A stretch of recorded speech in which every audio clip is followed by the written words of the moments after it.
Vamos falar sobre lixo? Eu acho esse assunto muito interessante. Sabe por quê? É que para muita gente, o lixo parece só uma coisa sem utilidade, um problema. Se você ainda pensa assim, desculpe, mas você está completamente por fora. O lixo não é nada mais nada menos do que um produto ou alimento que mudou de dono. Nós não podemos esquecer que somos todos consumidores por natureza, ou seja, geradores de lixo. Vou dar um exemplo. Essa caixa de leite era sua, propriedade privada. Quando o leite acaba, ela passa a ser propriedade pública, ou seja, a embalagem deixa de ser sua e passa a ser da comunidade. Mas só porque ela não é mais sua, não significa que perdeu o valor. Muito pelo contrário. A gente ainda vive em uma sociedade que não dá o menor valor ao que é público. Isso se aplica a lugares, transportes, edifícios e principalmente o lixo. Agora eu vou te mostrar como essa ação de botar o lixo para fora é só o comecinho de um longo ciclo. Bom, tudo começou na minha casa. Essa lixeira marrom é destinada ao lixo orgânico e essa outra ao reciclável. Aí você me diz, mas lá na minha casa só tem uma lata e todo o lixo vai para lá. Não vou nem falar nada. Por que você ainda não separa o seu lixo em pleno século XXI? Tá esperando o quê? O lixo seco ou reciclável deve ser separado em lixeiras como essa aqui. Isso porque esses materiais podem ser encaminhados para reciclagem, geração de energia e até combustível. Então, se você não separa ainda, é para ontem. Bom, mas vamos começar falando do lixo orgânico ou úmido. Depois a gente volta a falar sobre reciclagem. O seu lixo orgânico tem duas destinações possíveis: um aterro sanitário ou um lixão. Sabe qual a diferença entre os dois? Na pior das hipóteses, o seu lixo será destinado a um lixão como esse. Observe que bela cena. Reparou na fauna de urubus, insetos, ratazanas? Pois é. Além de ser considerado um problema ambiental por todas as razões que você já conhece, o lixão também é um problema social.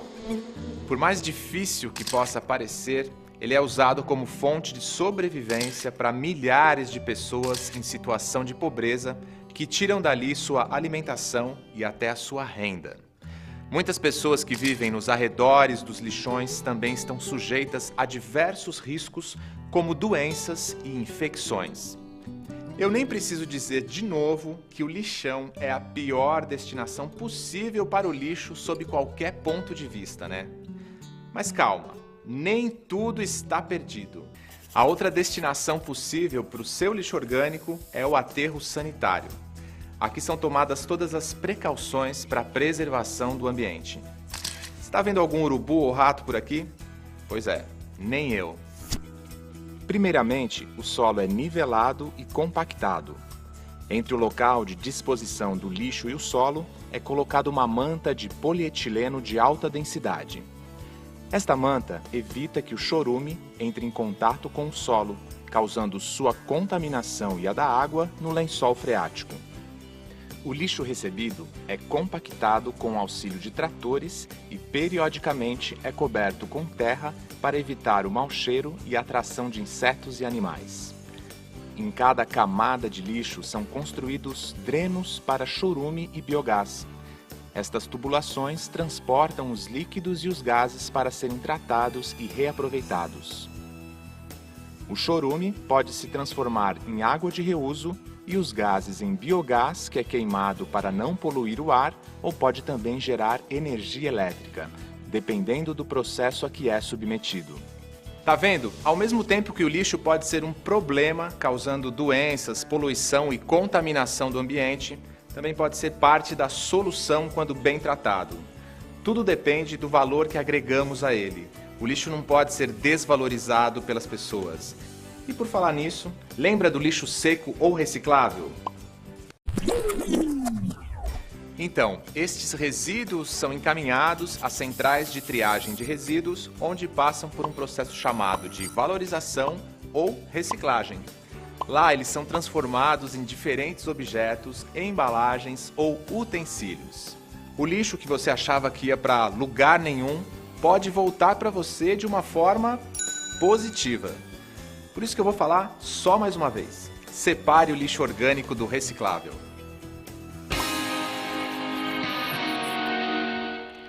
A Estre atua com diferentes soluções ambientais para todo esse ciclo que você viu agora e trabalha duro para tornar isso possível. Mas todos os cidadãos fazem parte dessa cadeia. Cabe a cada um de nós dar o primeiro passo para a destinação correta do nosso lixo. Lutar por ações sustentáveis que melhorem a qualidade de vida das pessoas. E você é uma parte muito importante dessa história. Então, fique de olho e até a próxima!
Em Unai, Minas Gerais, perto daqui, uma solução para o lixo urbano.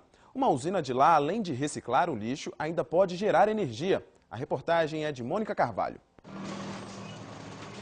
A coleta do lixo nas ruas é como em outras cidades.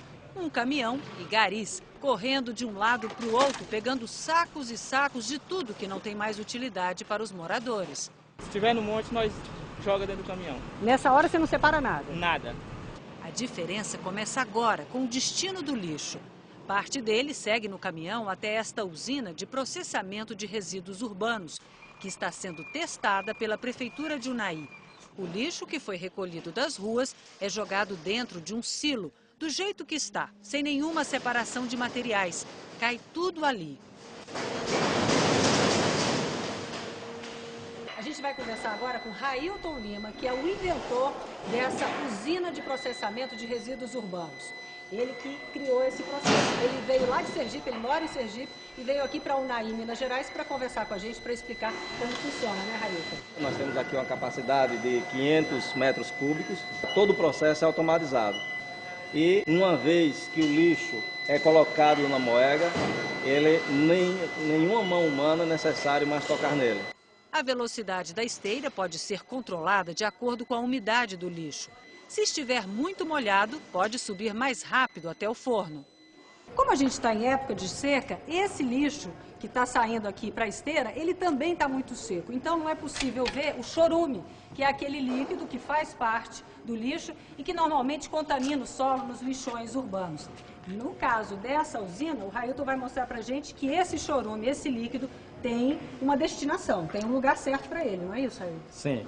Aqui é instalado um motor que joga esse chorume junto com o lixo. O mesmo destino que o lixo tem, ele é enviado também esse líquido dentro do forno e dentro do forno ele é vaporizado.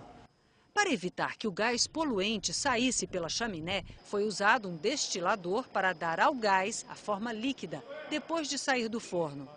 Ele sai do forno em estado gasoso, o destilador volatiza ele ao estado líquido e coletamos. Com esse líquido, indústrias podem retirar o óleo vegetal, o alcatrão, a lignina e a água ácida. Então, uma vez vaporizado, tudo que era contaminante, ele vai ser destilado para transformar-se em um novo produto. Todos esses produtos são de mercado, ou seja, desde a indústria química, a indústria de cosméticos, precisa desse produto. E o óleo vegetal, uma vez limpo, mais 10% de álcool, já é o biodiesel, pode ser utilizado nos veículos. No lixo que chega à usina tem de tudo. O que é de origem vegetal ou de origem animal vai se transformar em carvão. Latas e vidros que são de origem mineral vão continuar intactos. Uma vez o lixo entrando dentro do forno, ele não entra em combustão. Esse lixo está totalmente isento à combustão. Essa combustão aqui é de carvão. O lixo está em uma área fechada, ele não entra oxigênio em nenhuma hipótese. Ele vai desintegrar ou ele vai desidratar? Ele desidrata e posteriormente ele desintegra. Ele desintegra para formar a massa de carvão. O forno consegue carbonizar 3 toneladas de lixo por hora, a capacidade de um caminhão. E só no começo do aquecimento é preciso usar carvão vegetal comum.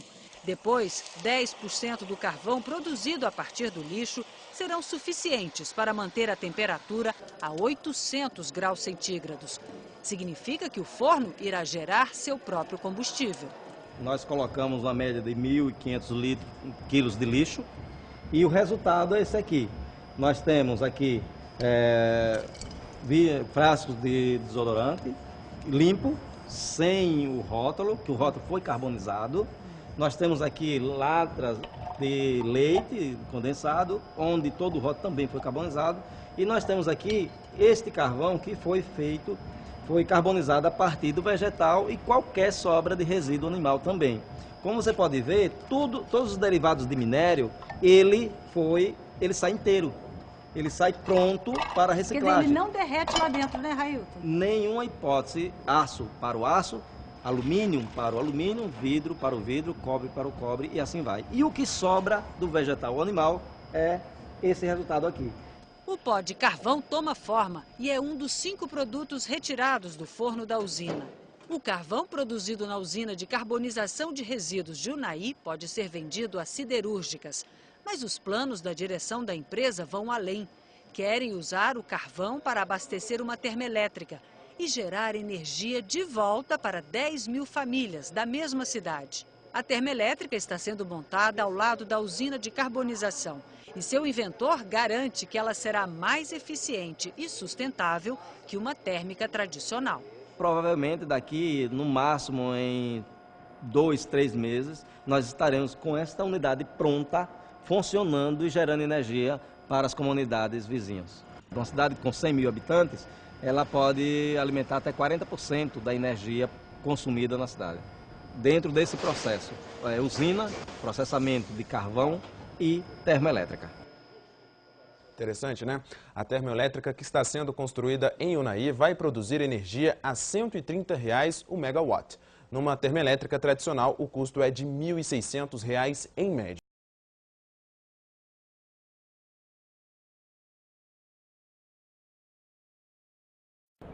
Elas se espalham pelo Japão. De longe parecem prédios, mas são chaminés, a parte mais visível de como os japoneses tratam o lixo. Aqui não há depósitos abertos, lixões, mas locais como este, na cidade de Saitama, vizinha a Tóquio. O entra e sai dos caminhões é constante.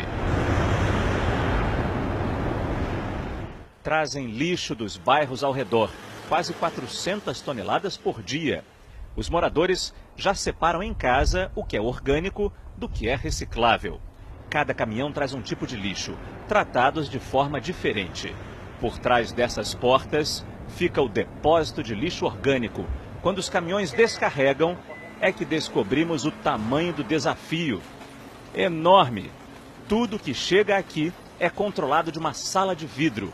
Um operador carrega remotamente o lixo até o incinerador. Lá dentro, a queima acontece por 1 hora, a temperatura de 1.800 graus centígrados. De um lado, forma-se um gás, que por uma tubulação alimenta uma turbina geradora de energia. Daqui sai eletricidade para atender o equivalente a 10 mil casas. De outro, o que sobra da tal queima. Resíduos e metais, que são reaproveitados em sua quase totalidade. Como, por exemplo, para asfaltar ruas. No mesmo prédio, mas para outro grande depósito, vai o lixo reciclável. O cuidado ali é outro. Essa enorme garra de aço tem capacidade de transportar até 3 toneladas de carga. Lá no fundo, só tem plástico. Todo esse material vai para uma separação manual antes de ir para a reciclagem. O processo é rápido. Funcionários separam garrafas PET do plástico comum. Latas de alumínio, metais são distribuídos em outro setor.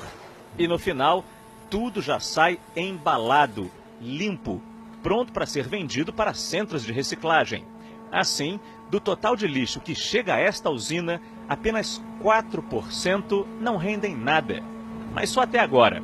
Um dos funcionários me conta que no futuro ainda serão aproveitados esses 4%, retirando vários tipos de metal contidos ali. Para quem se espanta com tanta dedicação ao lixo, tem mais. Num prédio ao lado foi montado um centro social, onde os moradores se encontram. Podem mergulhar em banheiras com água a 40 graus. Fazem ginástica.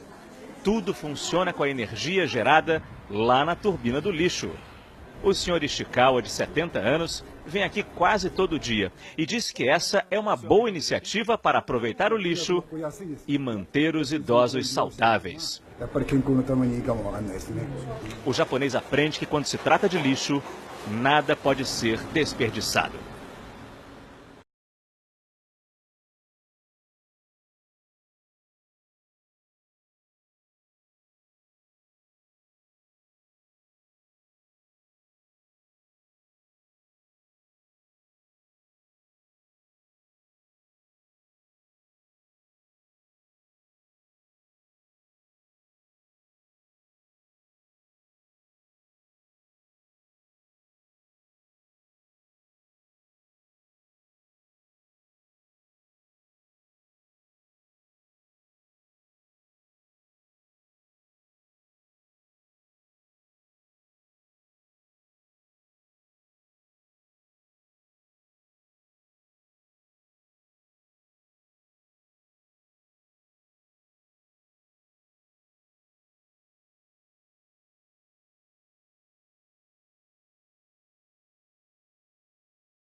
Anos depois da criação da Política Nacional de Resíduos Sólidos, o Momento Ambiental volta ao tema para mostrar que boa parte desse conjunto de regras e diretrizes ainda não saiu do papel.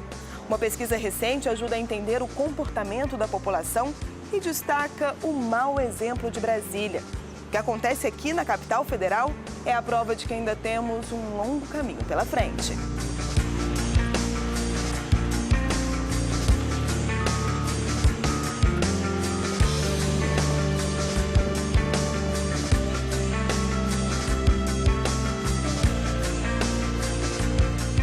O brasileiro produz, em média, 1 quilo de resíduo urbano por dia.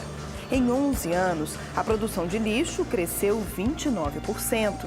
Estamos falando de 70 milhões de toneladas coletadas anualmente.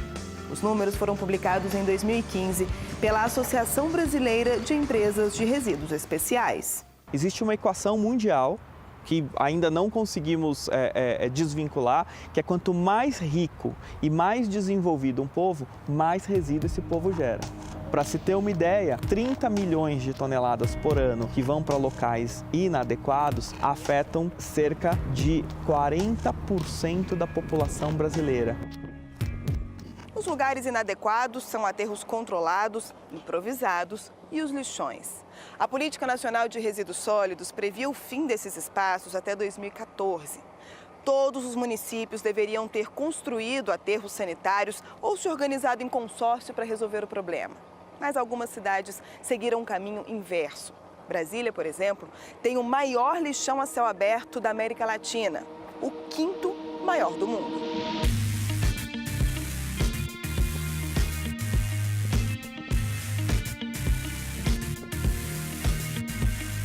O lixão nunca foi permitido Nós temos desde a Política Nacional do Meio Ambiente, que data de 81, a Constituição Federal, depois a Lei de Crimes Ambientais em 98, essa forma de disposição dos resíduos regentes, nunca foi admitido o lixão. Mas aqui ele existe há 50 anos e recebe cerca de 2.700 toneladas de resíduos por dia. 2.000 pessoas trabalham no lixão da Estrutural de forma totalmente irregular. Normalmente quem trabalha aqui é quem não tem escolaridade, está desempregado, ou até mesmo para complementar a renda, né? Porque às vezes trabalha em uma determinada função, não ganha o suficiente para ter o custo para custear a família, e aí eles vêm para cá para tirar um valor a mais.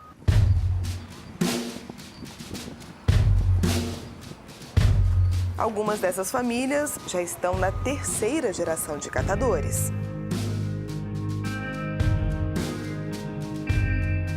Está enganado quem pensa que construir aterros sanitários de acordo com todas as normas técnicas é o suficiente para acabar com os lixões. A mudança deve vir acompanhada de alternativas para quem vive da coleta de resíduos. As pessoas que trabalham aqui precisam continuar exercendo a atividade. A sociedade depende dos catadores para colocar em prática a reciclagem e, claro, para diminuir o impacto do homem no meio ambiente. A gente também é um agente ecológico que está ajudando a sociedade, está ajudando a natureza, o ambiente. E a gente começa a abrir a visão que a gente realmente a gente presta um serviço que está favorecendo a outras gerações, futuras gerações.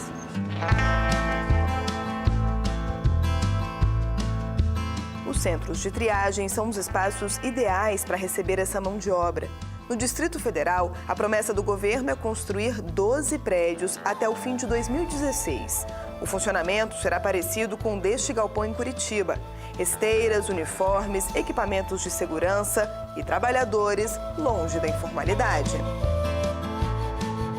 Uma promessa que os catadores já conhecem e não é de hoje. Já tem gente aqui que está há anos aqui, falando que ia ser removido, que ia ser por centro de triagem. Há anos tem essa história que o lixão ia acabar. E aí você pega e improvisa um lugar, é meio que decepcionante. Porque se for para dar uma coisa qualquer, a gente prefere ficar aqui. A nossa expectativa, né, estamos trabalhando para isso, é fazer contrato diretamente com as cooperativas de catadores, não com as pessoas físicas, né, mas com as pessoas jurídicas. Então nós queremos incluí-los nos serviços de limpeza pública, prestando o serviço de triagem. É um serviço de tratamento que faz parte do processamento antes do aterramento. Uma preocupação que não faz nenhum sentido se a população não separar o lixo em casa. Das 31 regiões administrativas do Distrito Federal, 27 contam com serviço de coleta seletiva. A coleta seletiva ela só é bem sucedida nas cidades onde teve um grande investimento em educação ambiental. E Brasília não entrou nessa linha ano passado, né? Foi colocado o serviço à disposição da população, mas não teve uma educação ambiental respectiva. Então, a gente está montando um programa grande de educação ambiental para transformar a população em protagonista desse programa. E aí você vai conseguir fazer com que a população, porque é uma ação individual dentro da sua casa, né? O poder público não pode entrar lá e mandar fazer alguma coisa. A gente tem que sensibilizar as pessoas, conscientizar, para que elas participem, se sintam protagonistas e partícipes desse programa, para conseguirem fazer essa separação ser mais efetiva. Mas quem entende do assunto garante. Essa cadeia sustentável depende do investimento em indústrias recicladoras. Hoje, as poucas empresas se concentram no Sudeste. Isso significa que a matéria-prima precisa percorrer um longo caminho até a transformação. Infelizmente, o nosso país não dá nenhum estímulo para esse setor da economia se estruturar e crescer. O país precisa enxergar o potencial econômico enorme que nós temos a partir de aplicar um conceito simples que já está vigendo no mundo, que é a utilização de resíduo como um recurso. Seja um recurso na forma de matéria-prima, seja um recurso na forma de energia. Nós temos esse potencial.